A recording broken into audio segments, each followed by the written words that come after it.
welcome to day one, week 6 of the OPL. We're about halfway there. Hello, everyone. I am Jake Spawn Tiberi. Joining me on the desk tonight for the first time is Matthew Fish Stewart and Max Atlas Anderson, who, of course, is a mainstay. How you going, guys? Yeah, I'm doing fantastically.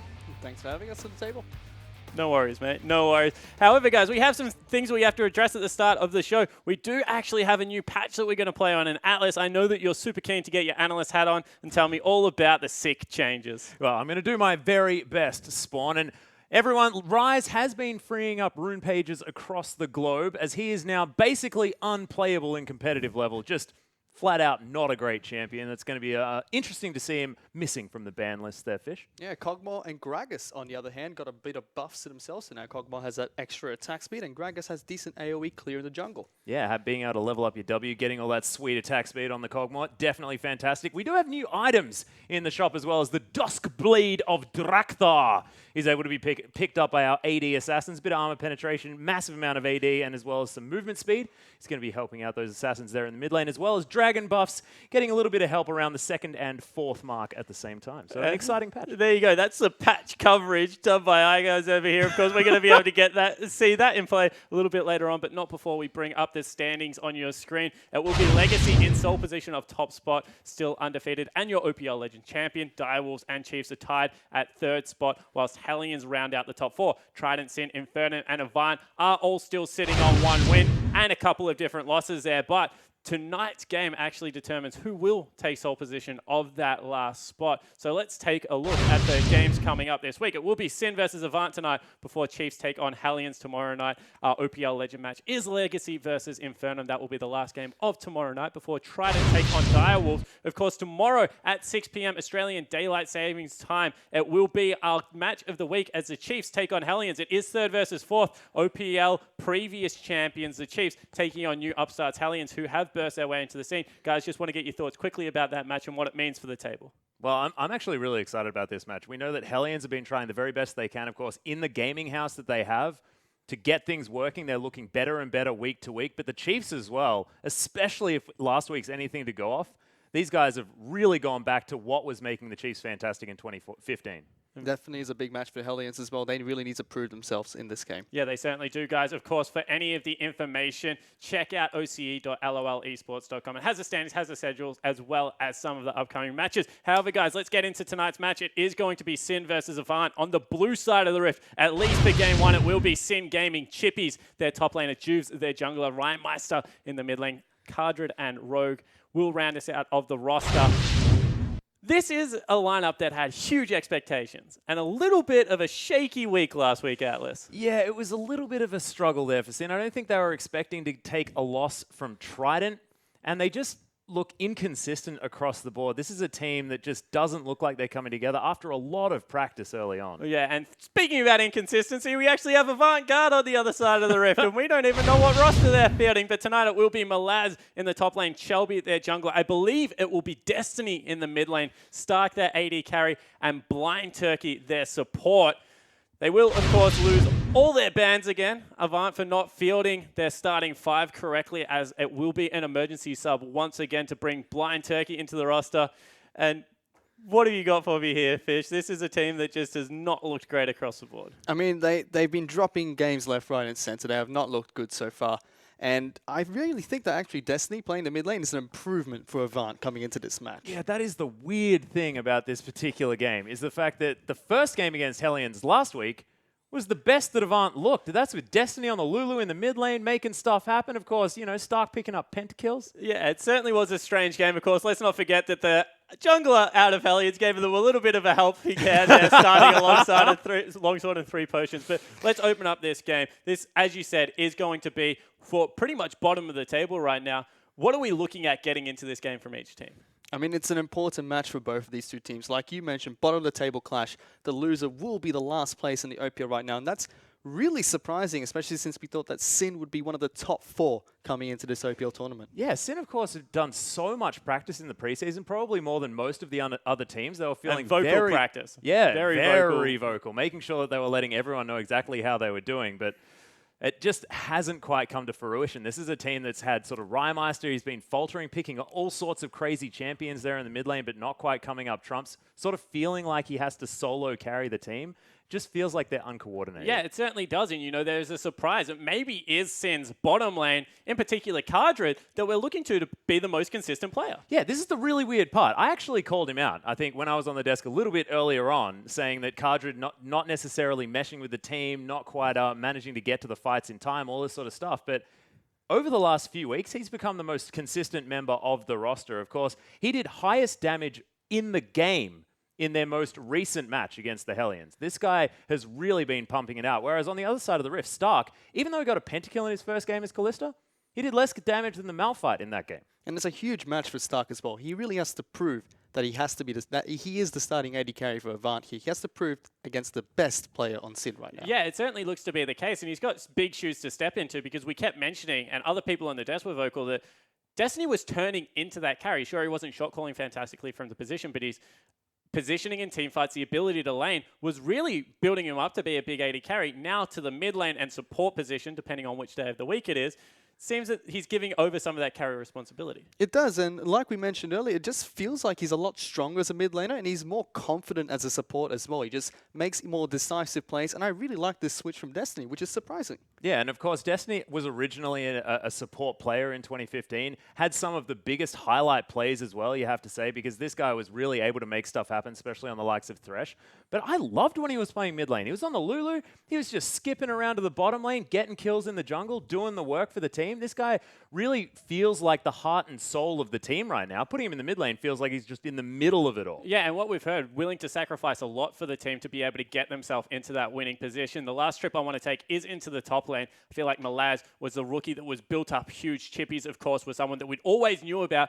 Him coming into the OPL on a starting roster for the first time. Big expectation. Seemed like both have kind of been underwhelming so far, I think it's fair to say. Yeah, Chippies, it's been a bit of an upsetting story, to be perfectly honest. This guy's sort of come into the OPL. He was this Aurelia main. We were expecting a whole lot of carry potential, but he got flat out outlaned, you have to say, by Pac-Man in the last series. It was just not necessarily what we were expecting, and we'll see whether he can step up and prove himself now in this matchup against Malaz. And that's strange because he was such a prominent player on Direwolves when they had subs. However, guys, the teams are ready to get into the game. Before we get there, we want to hear from you on Twitter. Use that hashtag #IamOPL. But Game 1 is about to get underway, so I'm going to leave you with Rusty and Pastry Time to get us there.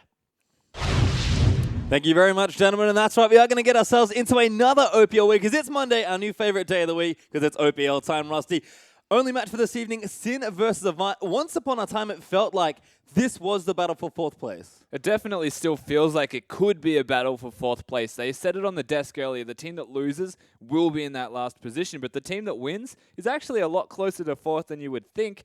And with the Super Week coming up, being able to play 2 games in a single week, they will be able to creep up even further. This game is more important than you might believe. Yeah, critical game for these two teams. So we'll see what they do here in game number 1. Avant, unfortunately, going to start at a disadvantage, of course, for submitting a late roster, which is a bit of an emergency situation. They will have no bans for this first game. So Sin on the blue side, Avant on the red for our first one. Kalista ban there for Sin. Don't worry about Avant for now. Let's see what else Sin want to take away. Yeah, it's entirely on the back of Sin now. What do they actually want to get rid of? Because with situations like this, so many strong champions are going to be left open to be taken, such as the Gangplank as an example. Moving into the next patches, we've got all these really strong junglers. Udyr is even something worth noting, quite strong at the moment. So what do they go for here, Sin?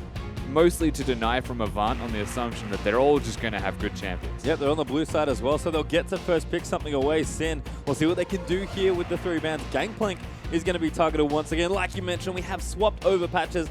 Be cool to see what the players are going to do in 6.3 and especially moving into Super Week next week. But right now, Sin, just taking the standard approach. Ban the strong champions. Yeah, absolutely. With this last ban, though, you may even consider going towards the Lulu.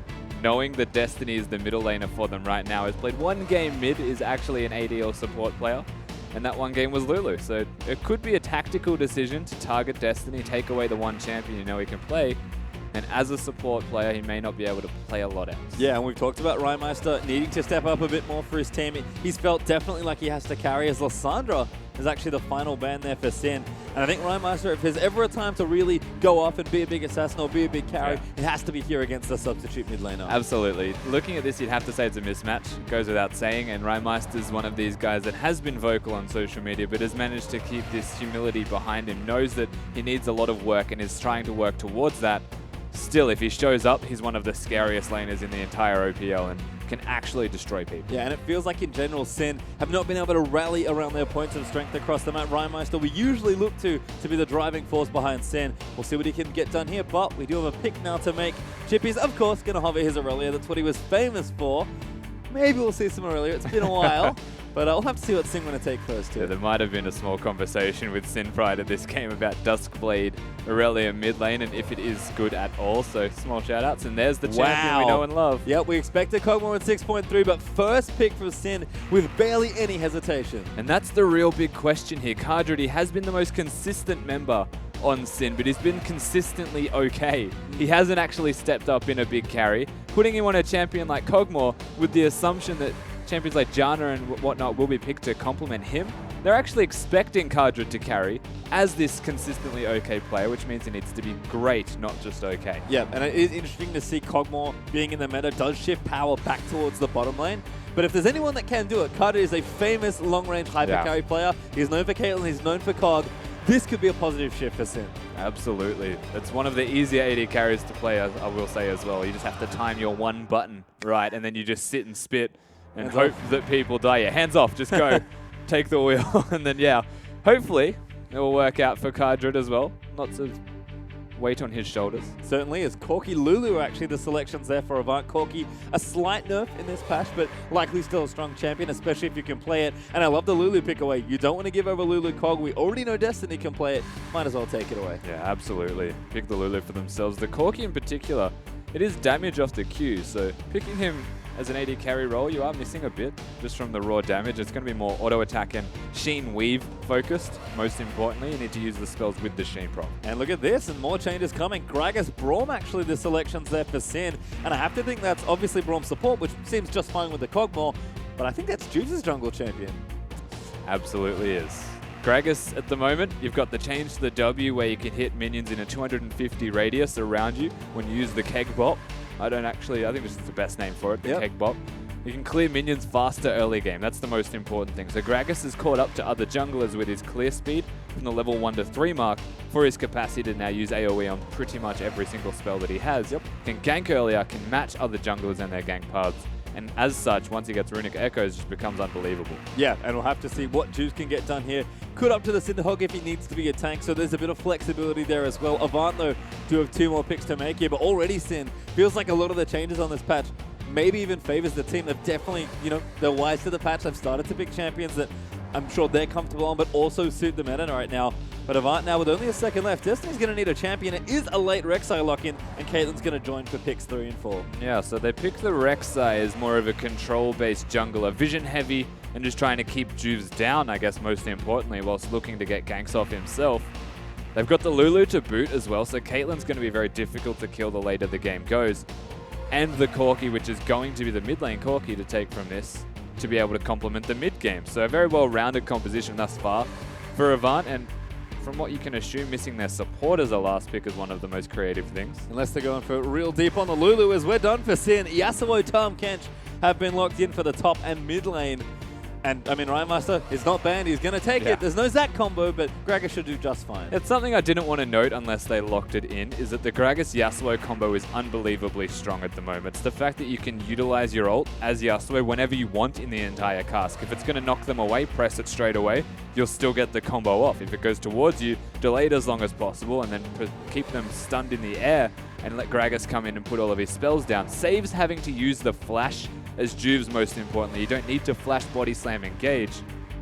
Yasuo can just press R. Yep, can just help him. We've seen a lot of success from Sin when they've been able to put together Juves plus Rhymeister, usually with Enabler plus Yasuo. So this is a winning formula, certainly for Sin, but Avant do have a pick to make here. You mentioned already, it looks like last pick support.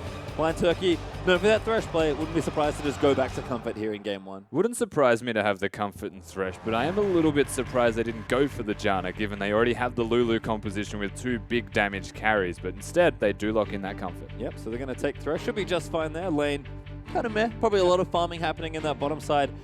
But I have to think, yep, Destiny is going to take the Corki. Rhymeister, I think, happy with the matchup, to be honest. Avant, they tried to pick flexibly, but they had to make a pick somewhere. Decided to last pick their support. It might cost them there in mid.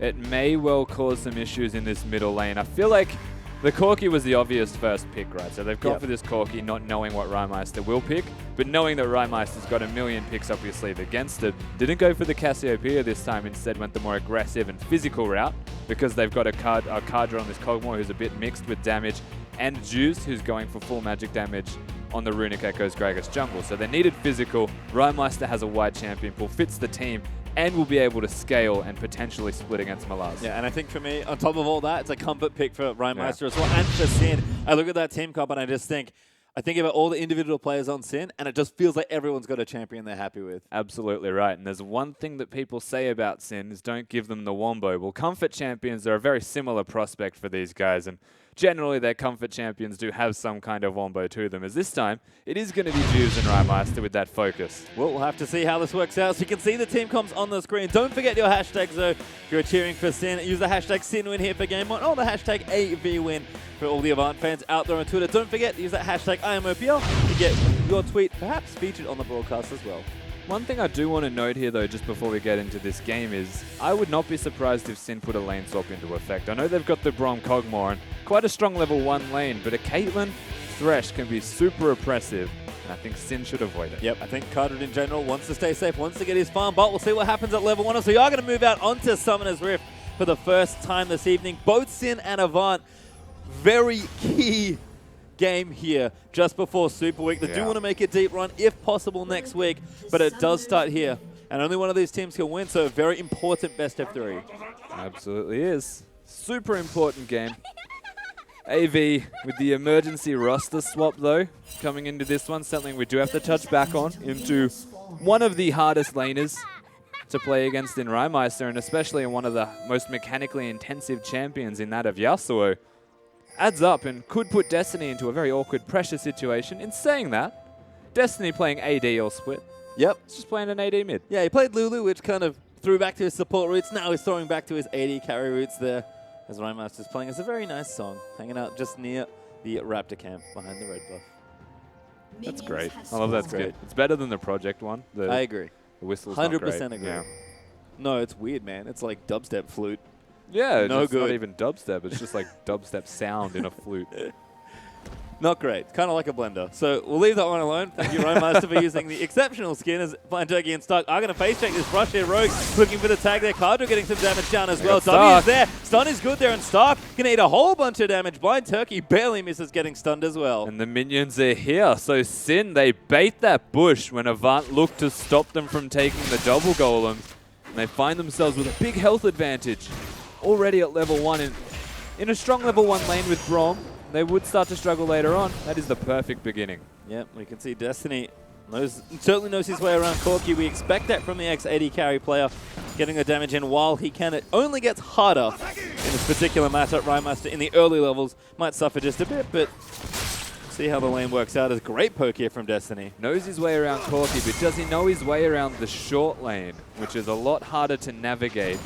Trades are short and sweet, and then immediate disengages. You're also much more susceptible to ganks if you don't have vision, especially a Gragas. Ooh, level 2 there from Blind Turkey. Great hook on the Rogue. The Flay follows in as well. Cardred actually busy to CSing Rogue. It's a whole bunch of damage, but Cardred able to secure some minions while it happens. Yeah, so they do return that level 2 damage. Surprisingly, the half health missing. The Stark doesn't add up to anything crazy. As Malaz is trying the insanity tactic on Chippies. Yep, just use that laugh button as Chelby's actually coming for a visit mid lane. Rymeister hugging the safe side. Flow's going to get proc. Destiny's going to move forward on the Valkyrie. Rymeister just going to keep running. The exhaust is down. This might force the summoner out of the Yasuo, but Juves is here. Going to make sure it's all okay. Not going to turn it around though. Juves only level 2 himself, but he will save his mid laner. Juves level 2 himself is a very big question mark. It means he went from the blue buff, from the Gromp to the blue, to then not finishing another camp. It took him a lot longer to clear, whereas Chelby went the efficient clear out. Luckily, Juves didn't. But here's the dive. Yeah, they're going for it. Rymeister hits level 3. Flash knock up there as Rymeister can't quite get the wind wall in the right spot. Destiny going to move in for it, but Chelby actually going to get first blooded by Juves. Juves again. He knows the lane that he needs to focus. Destiny, they got him low, but the exhaust and flash was just used, though, thankfully, from Destiny to pick it up. Otherwise, that was bad. Rymeister baited well. Yeah, really nice bait there, but a trade that does favor Avant in the end. Destiny able to stay in the lane and collect the additional farm and stay safe. Meanwhile, on the bottom side, Onto the trap. he took that almost onto the trap. He will make it there with the play, I think, and the damage is just coming down. Blind Turkey getting low, but these trades are going all Avant's way. That was ridiculous from Blind Turkey. Stark had the traps in the perfect scenario where Cardred got hooked onto a trap, and then he played Rogue onto the second trap. And the amount of damage that just put down in this trade is unbelievable. And Avant get a nice advantage early. Certainly do, but we've got back in the mid lane. It's still action here as Rymeister going to go aggressive onto Destiny. He's a level down, but he's had that first buy, and the damage is massive here from Ry. He's going to poke Destiny out of the lane. That tornado barely misses Corky. And that's the pressure of a Yasuo. Having to bring Chelby here again because Destiny needs to recall. Juice has a lot of time up his sleeve right now to do as he would please. Yep, feels like a Rymeister classic. Get dive, you know, trade first bloods and then go back second Dorans, go instantly aggressive onto Destiny. He actually goes back for the bit of both, actually. He's got a Sapphire Crystal and a Longsword. So not committing to Phage, but not quite committing to Sheen. Just kind of in the middle. Yeah, I'm going to wager he could not afford the Sheen. So instead of not getting a single offensive item, opted into that Longsword, which to me is just really curious because it could have maybe been a health crystal towards the Phage, but it just shows that he wants the Sheen more than he wants the Phage. Yep. Still had to get something offensive. Wants the poke. So we'll see when he finishes the item. Top side, oh, no one's gone. It's just Malaz actually hanging out in the top. Has gone back, has his Fiendish Codex, used teleport by the looks of things, so quickly getting back to lane. Chippies will walk back, and the wave's just about to meet him near the turret. A little bit down on CS right now, but should catch up as this wave crashes towards him. Yeah, definitely will be fine here, Chippies. The facilitator champion, when Malaz should have control of that lane. So almost an expected CS discrepancy between the two. And Juve's actually going to meet Malaz here, both level 5. He's got a crab battle. Juve does have his smite. He will take the crab away. And no bonuses, just a bit of gold there and some experience for Juve's. Yeah, not going to bother battling Malaz. He's got Tamken. Chippies stuck under the turret farming, catching up, which is exactly what he did. So has to use the smite, but no big deal. Nice pull here in mid as well from Destiny. Going to make sure he gets all the CS out from under that turret. Going to chug his potion. And with the blue buff, should be A-okay. So Rymeister, even in CS right now, but Destiny should have the advantage as far as the trading goes. And level 6, going to be interesting between these two, particularly if the junglers visit again. Yeah, Destiny does have his exhaust back up, which Rymeister does not. So there's a window of power if Destiny is aware of that fact. And Shelby, from what we've seen so far, will be coming near that middle lane. On the flip side, though, Juice has placed all of his vision around mid, up that mid to top side in River. So creative pathing is necessary for Shelby. Yep. Or just Blind Turkey to walk in. You can see just all this action around the mid lane as Blind Turkey. He's going to move in, clear out that ward, and just show his face there. Stark actually pushed in towards the bottom side right now, but with a BF sword, Caitlyn not going to have too much trouble trying to trim these waves back. Cardred, though, has caught up in CS after a bit of an early deficit. It seems like just a lot of farming here. Sin's lanes right now actually pushed pretty far forward in the opposite ends of the rift. So with Juves in mid lane and Shelby knows he sort of has to be there as well. Feels like the Sin Soul laners feel like they can play up a bit more. Yeah, feeling confident. It's all coming down to the jungle matchup again, though, to be fair. This is volatile in this middle lane that we are currently looking at. Destiny naturally going to play aggressive to try and avoid Rymeister getting free farm. Yasuo is quite snowbally. But when he does, it means that Juice could work his lane at any time. Well, you can see very nice mechanics here from Rymeister. Going to get, I think, every single CS under turret and dodge the Phosphorus Bomb. So cute stuff there. Again, keeping up in CS as they crash in. Rymeister, they're going to get poked down. You can see where the problems start in the matchup. Absolutely. It just comes down to timing windows here in this middle lane. Ooh, nice wall. Yep, did have to stop that Phosphorus Bomb. But Destiny, again, going to pull that wave back. Wave clear as best he can. And back in the bottom side, Cardred and Rogue still farming things up, but again, it's very push and pull here in these lanes. Someone pushes the turret, support pulls, AD farms, and then the reverse happens as the wave goes back. There's also, I will say, favoring Sin, though, ever so slightly. Given their item windows, the Static Shiv and the Guinzu's Rageblade in particular are must-buys for their mid and bottom laner or AD carry respectively. Once the Guinzu's is up, it's massive, but that whole in-between intermittent items that a Kog'Maw will get is not efficient. So can't fight a Caitlyn who goes straight into the damage build. Has to sit back and farm. So if Avant let this happen, that will come back to help Sin in the end. Yep, and Sin, I think, are happy to scale here, given the team comp they've got. And we know that certainly their successful games have looked when they've been together and team fighting. This is the comp that can do that. We did see Chelby pay a visit into the jungle earlier, but just to put some vision down as Destiny. Can away to Tornado, but just a bit of poke as Juves trying to fight over this pink wall. Could be a mistake as Chelby's going to knock him up. Boss Bomb is down. Rhymaster does get it after the casket. Destiny, he's going to have to chase it down, but the exhaust is there from Riot. He's going to get the re-knock up, and now exhausted down. He windwalls in. He's looking for the all-in. Ace in the hole's there, but Destiny doesn't need it. Avant make their way on the rotation, but they don't actually need to be there as Destiny shows off his mechanics against Rymeister. Of course, Juves used his ultimate selflessly to try and give Rymeister that kill. Manages to barely get out with his own life. Rymeister still goes down, and that's a 0-2 Yasuo this early in the game. Yep, you can see 1-0-1 there for Destiny. He goes back, he's got his Phage, he's got the Sheen. The package also up here as well. Plenty of opportunity for Destiny to get something done here on Corki as Chelby pops himself into the Dragon Pit, but looks like after the Scuttle Crab, he'll unburrow and take it. Yeah, just controlling where he can. Placing tunnels in deep areas also have these unique advantages for Chelby if they don't get addressed by Juice. Another great hook there from Blind Turkey. Double play into the box as well. They are going to go for the all-in. Cardred exhausted as Stark's taking a little too much damage, but here comes Chelby. Looking for the knock-up, does flash for the double there as Cardred should be the target. Flayed back again there as the damage is just too much. Chelby, he's going to get one. Rogue's going to make it to Avant. Played that perfectly. An AV turn on the aggression. We mentioned Kog'Maw's item drop that he can experience. So much more pressure available to AV, and so much more pressure available because of Chelby ganking everywhere. Yeah, and this could be a tower falling here as well. Avant are going to stick on it and do what damage they can. Stark moves in to meet the wave. He wants to headshot a creep by the looks of things, but going to keep attacking the tower. As you can see this, beautiful by Blind Turkey. Yeah, Blind Turkey's been setting them up so well in this game so far. Even just throwing out the Lantern to Stark to give him help instead of getting Chelby, and just knows they can work around this. Two big plays in that fight, and the box was perfect. Yep, Chippy's actually cancelled his TP as well. I'm not quite sure why, because I don't think Malaz was there to cancel it, because he only has his ulti. Oh, Polymorph, I guess, would have done it if he had it available, but Chippy's couldn't make it. That was a 3v2 in favor of Avant. They take the tower. They're looking to take the dragon here as well. Chelby has the smite, but Sin, they do want to try and fight for this, it seems. Yeah, Chippy's working his way in. He's going to go for it. Chelby with a lantern, but he borrows out instead. Sin actually going to steal the dragon out from under Avant. They just brute force it. Malaz not showing any want to teleport whatsoever. It just felt like Chippy's has a natural advantage on Tahm Kench by being able to use his ultimate to get into these situations. So even with that teleport down, it's a nice little pickup for Sin. Honestly, I don't know why.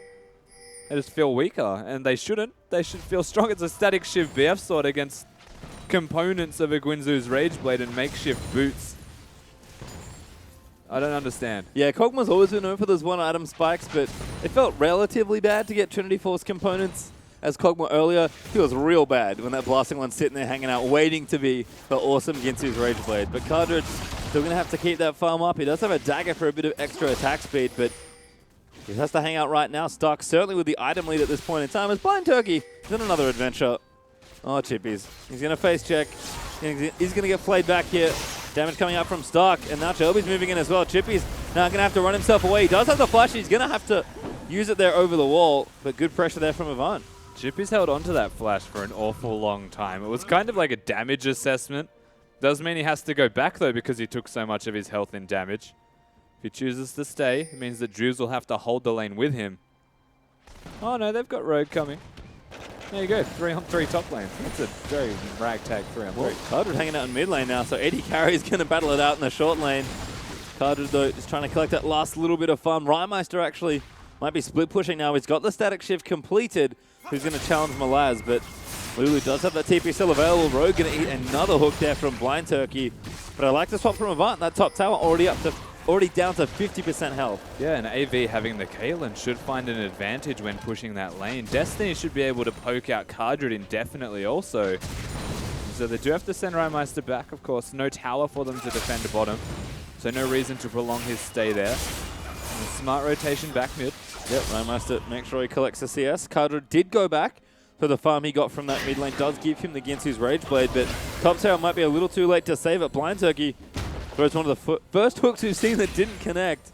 But it seems like Sin, keeping their jungler and support up here, has paid off. That tower will stand for now. Yeah, now the curious rotation that they're making is sending Cardred back mid with Chippies mid. Like, he's made up his mind that he was going mid, then he changed his mind and went back top, which means it's going to be about 10 to 15 seconds delayed. The tower will fall pointlessly, I believe, from AV just staying and pushing, and Sin not being able to make their minds up. Yeah, you can see the ooze out there from Carter. It does indicate he's in the area, but Ulti's going to get a couple creeps. Avant are going to deny what they can.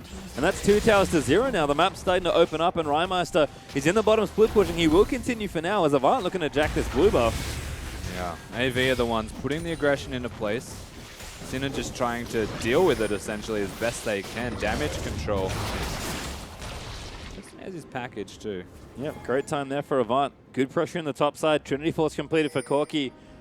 Special delivery available, does deliver onto the Rift Herald, but kind of had to use it. Duration was running out. Avant will 4-man poor Herald. He will die quite swiftly. Looks like mid lane going to be a pretty juicy looking target.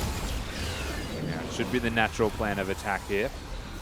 Sin, they just feel like they're not even being very respondent to the aggression and advances from Avant. This turret almost feels like, just based off that already, that it's inevitable. But they don't want to stay here for too long. Well, you can see the gold lead's really starting to kick up already. 3,500 gold ahead for Avant, with possibly more lead to come as that mid lane tower is looking a little unhealthy. Rymeister here with Cardra, but they need these two to get farm in separate lanes, not the same one. Right now, it's pretty much everyone on Sin in that mid lane trying to stop this siege. They know Stark's got the Rift Herald buff for a couple of minutes, but Avant, they're still getting farm with Shelby, who uses ulti to go down bottom side, and Malaz still with TP, although Chippies does have his back now as well. Yeah, and it's curious for AV to have the Caitlyn and Corki in this middle lane, but because they can work on 2 separate lanes at once, Shelby's so keen here. He's going to go for the 1v1. He does get ultied, but Rymeister not going to follow. Too. Shelby can easily take him down. It's just a power point here for Rek'Sai, weirdly, of all things, and Rymeister being in between items really does affect him. We'll see if he does go towards a Trinity Force build on this Yasuo also, because that indicates split pushing. Yep, and definitely a bit more of a bruiser feel. That was the build he used last time, I believe, when he played the champion this season. Well, Shelby, though, he's just moving through this bottom side jungle, getting down all the vision he can, going to start clearing wards. It's just so much control. And Sin might even be worried about a dive at this point here. Avant do have good damage. Hook will land, it's Rogue. He's going to get the poke down, the shield's up from Braum, but he's already at 60% health. Yeah, they should have probably spent that time just hitting the turret. Playing the slow game here though, AV. They have no need to rush. They've got the lead. The onus is on Sin to try and pull it back. God, imagine if they had a Janna. The siege is just brutal here from Avant as Stark still has a little while left on that buff. I'm not sure it's going to last too much longer, but Avant will group up. They'll make sure they take this turret. They're potentially overstaying some of their farm here. Although Stark did just leave the area. Looks like he has an item to go pick up. As Sin, still 4 strong, will finally disperse from the mid lane. And everyone's going to go back and do some shopping. Had a bit of an Oceanic ARAM there for a while, Rusty. It was, but one weird adaptation that they have put into effect is Shelby splitting religiously right now. Malaz almost seemingly refusing to group, also on this Lulu. Actually quite important as the game goes on, that Lulu starts to group with the team. Because of course, here he is. Ooh, ulti action out from Chippies. Where's it going? It's mid lane just to defend. Again, that wave clear from Lulu pushes them in. Dragon has come back up. Dragon, yeah. So it feels like that's the objective they want. Avant will start it. We'll see if Sin can steal this one. We'll see if they can walk in and say, that one's actually mine. Probably not likely this time around. Dragon will go to Avant. Shelby make sure to smite that away. And we'll see where Avant want to go next. Again, we've had some heavy emphasis on the mid lane as Malaz is going to go back. Destiny will take that blue. And Stark and Blind Turkey, why not stay here, really? Plenty of siege power still. Stark happy to collect farm. And Cardridge here as well, trying to clear what he can with the Gintus. Rymeister off to the side. Going to look to try and make a pick here. But he's spotted by a pink ward. I think he's going to start to do the Scuttle Crab instead. Yeah, you would imagine he spotted that pink ward all the same, though. He spent quite a long time not actually hitting the Scuttle. Rymeister's playing this very weird niche role for his team right now also, of the rotator almost, as his Chippies. They're just not letting the mid-turret fall, and this does allude to that ARAM that you do start to see break out in the middle lane. And I feel like, again, though AV's composition is quite good at taking down objectives, they don't have a dive option. They have a Rek'Sai split pushing, so their engage is entirely a thresh hook and then damage. It's not going to be enough to secure them any control. Oh, Drew's going to go in for it. Rymeister tried to flash ulti, but he missed it. There's the ultis. are going to come out as Rhymester takes out Stark. Blind Turkey does land the hook, but it's too late already. Exactly, and it's just a matter of time until AV overstep their bounds and Sin's composition comes together. And that's exactly what that was. Gragas hits the flash body slam. Hesitated on the ultimate a bit for some reason, but all he needed to do was throw that out so that Rhymester could click immediately. They secure themselves a kill. Malaz, though, as expected, is split pushing. Yep. AV aren't looking to be aggressive mid, they're just being aggressed upon. Poor Stark melted there under the combo of Gragas and Yasuo. Malaz does move back now. It's actually going for Death Cap second after that Morellonomicon. So Lulu on the way to being nice and strong here in the mid game. Mid tower also went to Sin, so they actually broke a bit of space open there in the center of the map. And Juve's going to go ahead, probably even take this blue buff for himself. He could give it to Cardred if he feels like it, but Rhymester doesn't have any mana. He's busy down the bottom side, so Juve will smite it away for himself. This is one of those really weird games. Honestly, Sin, they're playing to their composition, so that's fine. They're scaling, they're getting where they need to be. But they can't break outer lanes. They can only break the mid lane because they group to get that turret. Oh, Cardred, perhaps a bit of trouble, but he's going to clear things out. The Runic Echo's procs there from Juve, so did a decent amount of damage to Stark as well with a bit of help from Rhymester. As he is going to be going that Trinity Force build. You see Phage and Zeal hanging out in that inventory. You said it already, Rusty. It's the split push build from Rhymester. It is indeed, and once he finishes that Trinity Force, you would wager his capabilities of soloing people or just dueling with everyone that he can will start to rapidly increase. Well, Avant are going to keep trying to siege here. Cardred, though, doing a pretty nice job of wave clearing out the turret. The wave clear is not great on the Sin lineup. Neither it'll is get the job engage, done. though, from AV, so they don't really need great wave clear. They can just sit there and auto attack and feel relatively safe, knowing that Braum's in front of them, because really he just needs to block the thresh hook, then Sin can engage back on them. Well, Malaz is being a pest down in this bottom side, though. Rhymester was top, trying to get some damage done there. That means Chippies has to go down on the Tahm Kench and stop Malaz from pushing. Again, top lane is still with those TPs available. Cardred going to clear out the minion wave once more, and again, Stark and Blind Turkey just causing trouble, but it's effectively 2v3. Avant are doing nothing if not buying people's time here in the mid lane. Well, what they're doing is giving Rhymester a CS advantage from what was a really poor laning phase, as well as Cardred being able to get enough farm to keep himself at least close. Sin now, though, have brought a lot of members mid, so the opportunity for them to advance is on the table. And so what point do Avant actually decide that they want to pull the trigger is the question. The answer is that they can't. Yeah. I mean, like you said, they just don't have a great engage tool. Cardred will actually get red buff there as well. Cogmore has been able to pick up some CS, but Stark is 20 ahead so far. And it is Rhymester, like you mentioned, that's really reaping the benefits of these long, empty lanes that just have minions streaming into them. Destiny was doing a bit of that as well earlier. And he's backed away now. As Tahm Kench going to join in again just to defend this mid turret, which is still standing for Sin. I mean, they're almost banking on just having the package now as an engage tool. I don't know if there's many other options for them. The Dragon, of course, has been changed, so damage to turrets goes up when they get that second one, and that is up in 1:28. We have timers. I don't know where they went last patch. I don't know either, but They're they're back. back. Minute 20 on that Dragon. It's Destiny. He's going to move back up here and clear this. Going to be able to maneuver pretty quickly between the lanes with the package, but it'll run out, and of course, he doesn't have a teleport, so mid lane with exhaust and split pushing is always a curious one.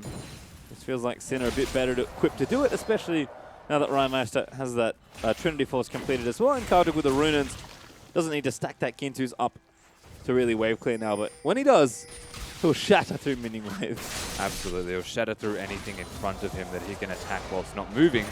Because, you know, Cogmore, I feel like, and this, again, I feel like we'll come back to Avant's downfall, which is their players, honestly, right now, that they've just got a sub in the middle lane who doesn't play mid. So they're looking to have him split push. He should be on like a Kassadin or a Victor with teleport, or just a champion with teleport. But because he plays AD carries mid, they actually have to put him on a sourced Corki. Split push hurts them. Yeah, it feels like Avant's initial plan was good.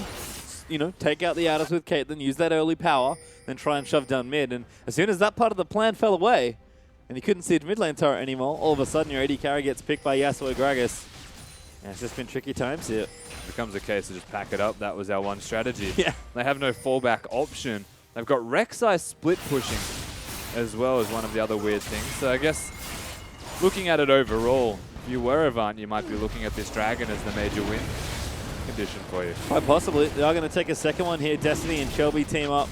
Plenty of damage between the two. Smite available for Shelby. And Drew's not in the area, so no steal forthcoming. This could make the siege attempts a little easier here from Avant, but Rymeister is starting to cause real headaches in this top lane. Yeah, quite easy to take turrets as Yasuo once you proc the Sheen every single time. Times well with the Q. And honestly, the second he sees a turret uncontested, the turret falls, as long as he has a wave with him. And that's big. That's Sin now breaking open the map.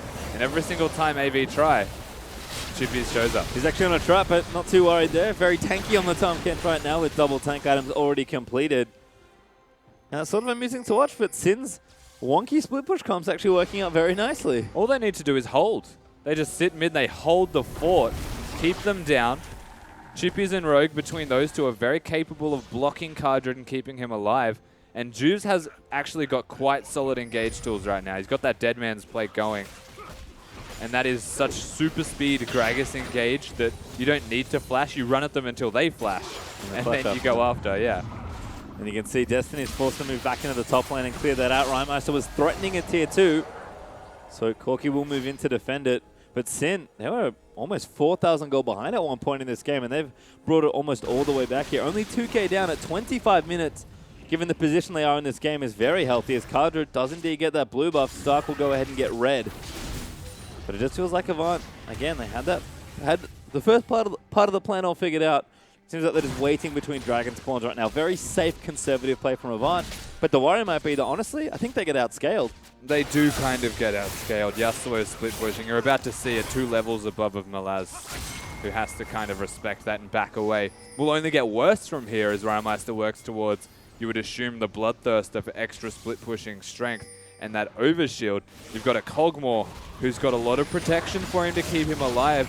Gragas, one of the few disengaged junglers, also able to make sure that people can't get onto Cardred, does start to scale. Of course, AV do have 280 carries and a Lulu, so outscaling is a very relative term in this particular game because AV is strong late. And they even have a lot of vision cemented around that dragon. It shows their major win condition. He's just so speedy. He's just going in for it. Malaz is going to get dived. He wild growth already, but damage is massive there. And Malaz is going to get jumped on. He has to flash out, but Juves just takes him out with the ultimate. As Avant, they're onto Baron on the other side. Wow, this is an aggressive Baron start. They've got the vision. They know that they don't have 5 members. No teleport in Yasuo, and it's getting low. Here comes Cardred, the hook lands, so Baron is getting very low as Shelby just needs to smite it down. He will get it, but 3v4, they're going to try and make it happen. Rogue going to get killed, though, as Juves is finally here to defend. Cardred got eaten, but he has to flash out of the way. Destiny's going to flash past him as he picks up the double and takes out Cardred. Chippy's now going to move in. He will get the shutdown as the explosion from Kog'Maw is going to help out, but Chippy's getting low, will not fall. Shelby going to chase, but Juves able to save his top laner. Juves keeps him alive, and Rymeister commits to the bottom lane pusher. That is 300 relative gold given to Sin. Evens out the gold trade, but the Baron still goes over to Avant. And this is where the onus is entirely on AV to try and get things going with this Baron to secure a further gold lead. Or Sin actually come out fine for this trade. And of course, this is with the knowledge, Gragas is bottom, he's just ganked Malaz. Yasuo is committing to that split. They have vision. Blind Turkey's hooks have been so good this game, also setting them up. Even with the rest of AV tunneling on getting the Baron down, they can still afford to win these fights afterwards.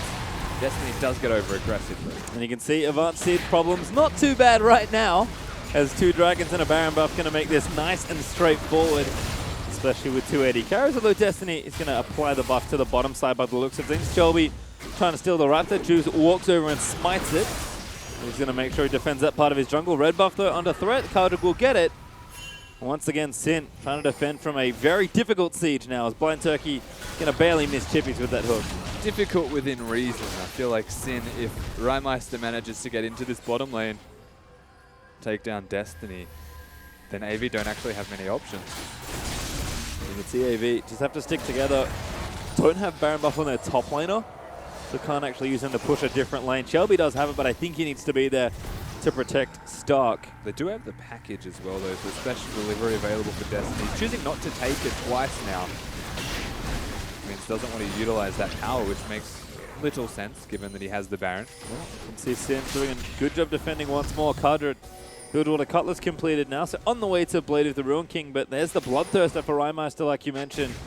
he is good to go. Team fighting, split pushing, wherever the team needs him. He'll be happy to fight. Level 16 now as well. Rymeister's massive. 300 CS, most importantly. Oh, here we go. Delivery top lane. They're off to Malaz. He's on the wrong side of the map right now. Oh, Hit the, oh no, there you He's go. going to TP out. Nice Whimsy there. Just run straight down and actually going to join Shelby. Baron buff applied. Somewhat cute here from Malaz. Picks the right lane. It's on the opposite side of the map from Sin also, so spaces himself as far as possible whilst being near minions. I like it. Avant playing Ring Around the Rosie with Sin twice now. Yeah. And might get some objectives down on opposite sides of the map. Blind Turkey, the hook will go wide. Avant will get a tier 2 in bottom lane, but that's only 4 towers to 4 now. He's out of position. He's going to try and make a fight for it. He's very tanky, but maybe not enough. Rymeister goes straight onto Destiny as the Wild Growth gets popped in onto the Corki. Chelby, though, melting in the front lines of Sin, are going to just collapse upon him. Malaz gets knocked up by Rai there as well. There's and a minion Jude's just wave. happy to keep chasing. Yasuo always good in a wave. Jude's going to knock him back. Rymeister gets a double. And now Destiny going to be the next target. Cardred is going to try and shoot him down. Does get vision there with the ultimate. And Destiny burning low. Has to use the Valkyrie. But a teleport actually going to try and cut him off here in mid lane. And Rai's happy to fight him. Destiny nowhere good to run. The Windwall's going to cut him off. And Rymeister completes the ace. Rymeister does complete it, and Sin get a team fight against the Baroned up Avant Guard. And it's just that easy for this composition. They get 3 big items on one of their carries. Cardred is very much relevant with his 2. All they needed was for the front line to be a tank, and that's exactly what they had. Yeah, and I felt like Avant had a decent position here in the game, but they're going to get the center of their base shattered as Sin are going to take out the inhibitor here as well after making short work of the inhib top. Rymeister still slick on those mechanics. Last second Windwall to block that hook. And Sin now, 2,000 gold up, looking good. And you have to say, with the addition of Gragas into the meta, this team composition and the capabilities of Sin as a team makes life that much easier for them. The engage, the barrel only needs to hit them. It doesn't need to be this guaranteed wombo. And it's a ranged engage also. As realistically, this team fight was just so easy to execute on. And now Dragon over for Sin as well. They might be fighting once more. Malaz's going to get knocked up. The ulti out there from Yasuo. Dead before he hits the ground. No Wild Growth for you as now Blind Turkey going to have to flame them out. But a great ulti there from Jude's going to knock the Thresh back in. Chippy's going to eat him as the rest of the team is going to take him out. Rai gets a double. Now Rogue going to flash forward and tag Stark with a Winter's Bite as the rest of Sin are going to try and chase. But through the base gate to safety of Antco.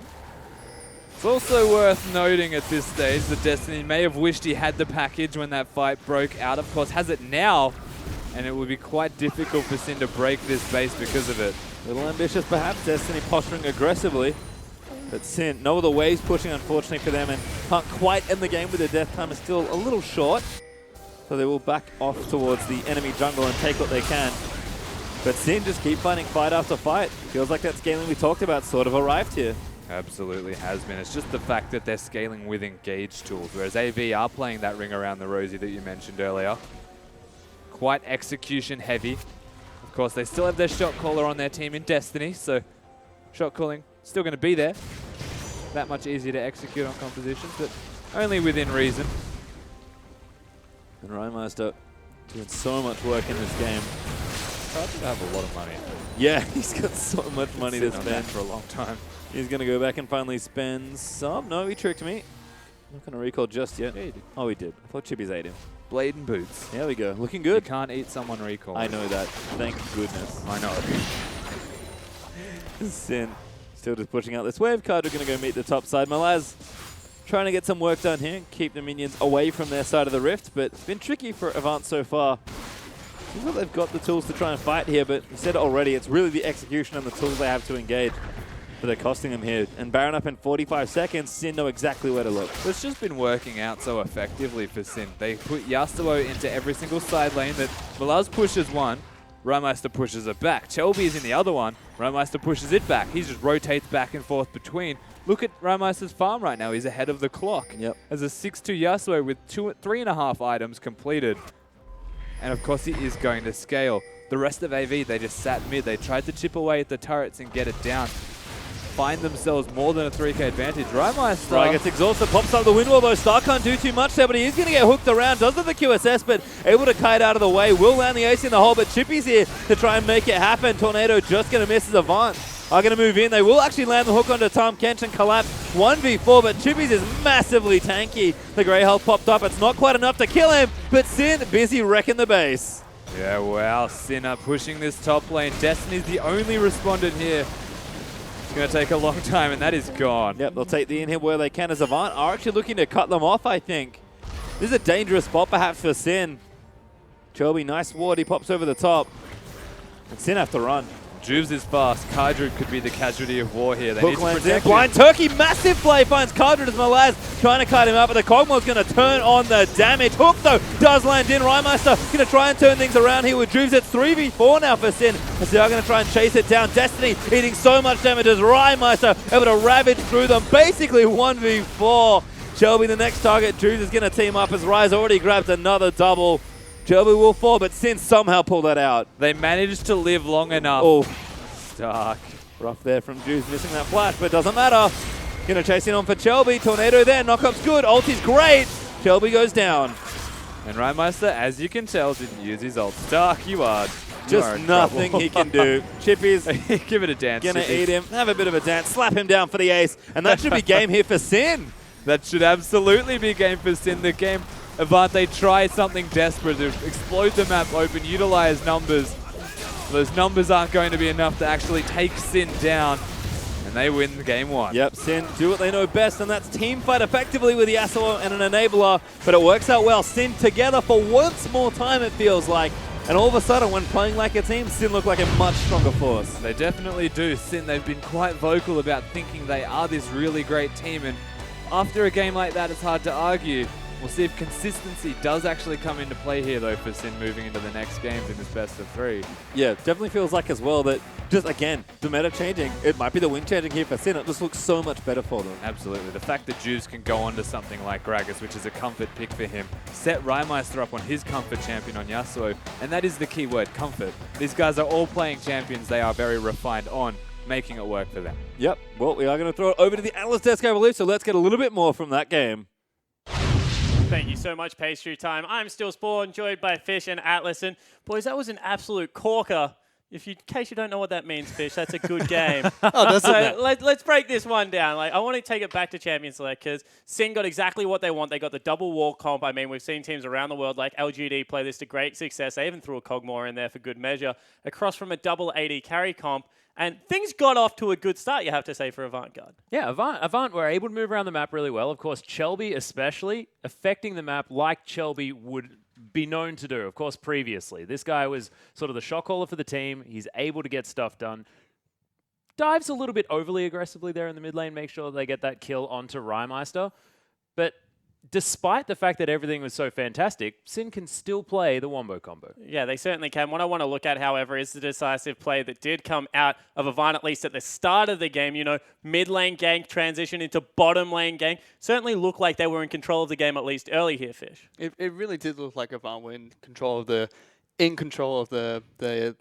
game early there. And we can see that in the replay that comes up in a bit. But they were able to, put a lot of pressure on the map, and they were able to get ahead early, but Sin just stalled the game really nicely. Yeah, they certainly did, and that's what I want to get to. The mid lane, Avant kept crowding into this mid lane. They had the double AD carry comp. They wanted to be able to siege down the turrets, but Braum, Yasuo, they've always been good at one thing, and that is stopping Siege Atlas. Yeah, making sure that nothing happens from that one. And of course, Avant kept the focus there into the mid lane, so they had Chelby come back again. They really wanted to keep Rymeister down, but you're exactly right. There was that portion in the mid game where Avant just couldn't make any headway. And Rymeister left. He just said, all right, well, if you guys are just going to try and come into my lane all the time, I'm just going to go into bottom lane, form a gigantic CS advantage, let everyone just stall this game out. And it got to the point where this Yasuo was just way too big. Not only did it stall the game really well for Sin, but it also turned on in team fights as well. They dominated with that double wall comp. Yeah, they certainly did. But what I want to get down to is, I guess, where the map was set up. We have a replay that I'm going to bring up on your screen. This was when Avant finally made a decisive play. Get out of the mid lane, let's go to Baron. Yeah, and it all started in the bottom lane with Malaz falling down. As we play the replay out, you can see the Baron is about to fall down, and Sin, they're trying to stop this, but they don't have Rymeister. He's in the bottom lane. He's trying to at least push forward. And you can see Kydra, he flashes quite nicely, but he's not going to be able to find too much. So AV, after a decisive Baron call, it looked like they were going to be able to push through because they now have the Baron buff. They now have a whole lot more aid in their ability to push down these turrets. But unfortunately, just all came down to this Yasuo. Yeah, it certainly did. And, the thing about this composition is that the shot calling had to be on point. And for majority of this game, it actually honestly looked like Destiny and Delby, when they're together, were able to do that. They were able to move around the map. But it was this bottom lane team fight. We're going to pull it up on your screen for you guys. It is towards the later stages of the game. As you can see, 30 minutes. And you can see Avant in firm control, but Sin just turned it on. That's right, Avant took the Baron from the play that we saw earlier. And you just watch how Sin just turn on their team fighting team comp. Juves gets a fantastic ult, with just props Firemeister to turn on his, and they just chase down the rest of the team, separating with a fantastic wind wall. And it was just Sin's game from then onwards. As soon as they grouped up as 5, they looked fantastic. Yeah, they certainly did. Stark tries to do the Cardinal Sin, run through a creep wave away from a Yasuo. I don't think you're getting too far there, buddy, but this raises the biggest question of all time, Atlas. It's a question of the ages. Can Sin win with a comp that is not a Wombo combo Yasuo comp? Well, that's exactly why I was sort of bringing it back every time to this Yasuo got too big, or they're able to team fight really well, because this is what we've seen that Sin can do. It's exactly what you brought up. It's the fact that, Juves is on sort of this AoE team fighting type champion that can really help the team move forward. I mean, Sin has been very, very vocal as an organization that that's what his job is. But what has been happening to Sin in their losses is the fact that they get picked apart and then forced onto multiple fronts that they can't actually attack. So this is a Sin in their comfort zone. Can they fight out of it? And I'm still not sure. Yeah, and on the other flip side of that, you have to wonder what Avant would have been able to do with bans, because it seems like the team that you do want to have 3 bans against Fish is going to be that Sin gaming lineup just because of that composition. That's right, and without bans, they gave away Kog'Maw, they gave away Gragas, and we touched on that earlier, how these are 2 really strong champions coming into patch 6.3. And the synergizes so well with their team fighting team comp, you just can't give that away. Yeah, it certainly looked to be the case, guys. However, we will have game 2 just around the corner. Don't go anywhere. In 3.5, Sin Gaming will be taking on Avant for game number 2.